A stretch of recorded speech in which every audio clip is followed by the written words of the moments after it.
Welcome back to Rocks and Talks guys. मी ऋतिक आणि हा विशाल. आज करणार आहोत फिल्मचा review. The very hype film Kantara 2. Ishwari आए थे क्या?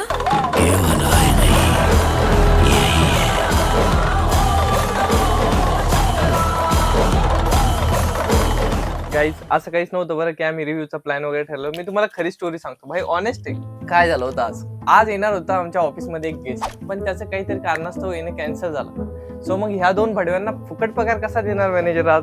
त्यामुळे त्याने विचार केला की यांना मूवी रिव्ह्यूला पाठवू आणि एक व्हिडिओ, ऑनेस्ट व्हिडिओ काढू. सगळंच ऑनेस्ट करायचं म्हणतो. येस भाई, सगळंच ऑनेस्ट करू. फेकूनच टाकू. अरे भाई नाही, आता मी शिव्या वगैरे देणार आहे भाई, तर तयार राहा. म्हणजे आता सगळंच ऑनेस्ट म्हणल्यावर माझा पहिला डायलॉग काय होता तुझा माहिती होता. आता सगळंच ऑनेस्ट आहे गाईस. तर कशी वाटली कांतारा फिल्म तुम्हाला? भाई मूवी तर खूप छान होती, बाप मूवी होती. मला असं आता माझ्या कामाच्या मधात केळ दिलं कुणी मला तर कसं कळणार आहे. तसं केळ आपल्याला ट्रेलर मधून मिळालं होतं. पिक्चर गांडोय की काय, पण नाही भाई, पिक्चर खूप क्रेझी निघाला. नंतर मला कळालं. गाईस, कांतारा 2 बद्दल सांगायचं झालं तर बाप फिल्म बनवली आहे. ऋषभ शेट्टीने खूपच चांगलं काम केलेलं आहे. सिनेमॅटोग्राफी बाप आहे. डीजीएम पण खूप सेक्सी बनवलेलं आहे. थिएटरमध्ये जाऊन पाहण्यासारखी फिल्म आहे. तुम्ही फोनवर येण्याची वाट पाहाल हे ते नका करू. आत्ता फिल्म लागली असेल, थिएटरमध्ये जावा, फिल्म पहा. फिल्म घरच्यांसोबत पाहू शकता, फॅमिली सोबत पाहू शकता, गर्लफ्रेंड सोबत पाहू शकता. नाही भाई, गर्लफ्रेंड सोबत नाही बघू शकत तुम्ही. गर्लफ्रेंड डोक्याचा भोसडा करून टाकेल तुमचा, कारण एवढे कॅरेक्टर येत आहेत ना त्यामध्ये. मुलींचे डोके एवढं हँडल करायला तयार नसतं पिक्चर बघताना. त्यामुळे गर्लफ्रेंड सोबत नका. कसं आहे आपल्या आईचं डोकं मग? हे पर्सनल हो रहा है भाई थोडा. आणि जे कल्चर दाखवलंय ऋषभ शेट्टीने, खरंच म्हणजे ग्लॅमराइज न करता त्याने जे रॉ ठेवले इमोशन्स वगैरे सगळे, खूप खूप मजा आली पिक्चर बघताना ते बघून.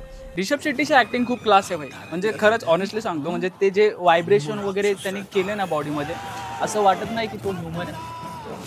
रुक्मिणी हसनची ऍक्टिंग मला थोडीशी ऑफ वाटली, ऑनेस्टली सांगायचं. कारण ऋषभ शेट्टी समोर असल्यावरती ती कस काय तुला हे करणार आहे, जस्टिफाय करणार आहे. पण मी तिला सप्तसागर दासच्या येल्लो मध्ये पाहिलं होतं आणि तिने तिथे क्लास ऍक्टिंग केली होती.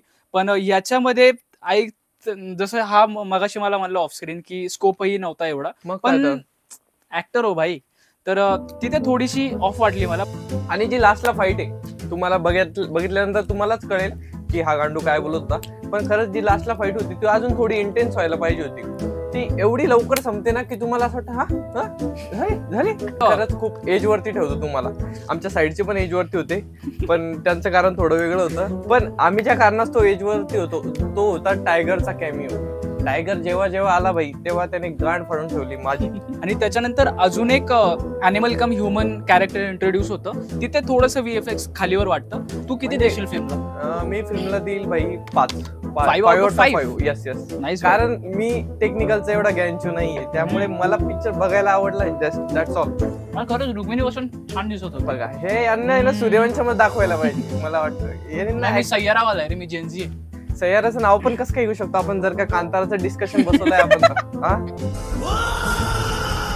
कॉस्ट्युम टीमचं काम आहे, ज्युनियर आर्टिस्टचं काम आहे, जे सिनेमॅटोग्राफरचं काम आहे. खूप सारे डिरेक्टरची लिस्ट होती, मी पाहिलं की तो एकटा माणूस आहे ऋषभ शेट्टी. तो ऍक्टर आहे, रायटर आहे, डिरेक्टर आहे. अरे दत्ता गेला का? राईट. ते ज्युनियर आर्टिस्ट पण खूप चांगले हावभाव देत होते. मी काही फिल्म्स पाहिले मासी की ज्याच्यामध्ये फक्त ते वॉर वगैरेचे सीन असतात, तेव्हा फक्त ते लढतात, हे ते कळून येतं की कोणीतरी सांगितलंय करायला. पण यात असं नाही होत भाई. यात एकदम त्यांचे प्रॉपर इमोशन्स वगैरे आलेत. म्हणजे असं वाटतं की लढतात ते खरंच, आणि इव्हन स्त्रिया लढतात आहे भाई. मला एवढा जेन्युइन रिव्ह्यू सांगितलाय भाई. फक्त एक केळ दिलं होतं आम्हाला प्रोडक्शन टीमने, अर्धा खाल्लंय. पाणी पण मिळालेलं नाही. याच्यामध्ये अजून तुम्हाला काय पाहिजे आमच्याकडून? आम्ही दादासाहेब फाळकेंचे नातू तर नाही की तुम्हाला एकदम डिटेल मध्ये सगळ्या गोष्टी. तुम्ही जावा थिएटरमध्ये, पहा, तुमचे रिव्ह्यूज द्या आणि कमेंट्स मध्ये आम्हाला सांगा तुम्हाला फिल्म कशी वाटली, तुम्हाला सगळ्यात जास्त काय आवडलं. मजा येईल तुम्हाला बघून.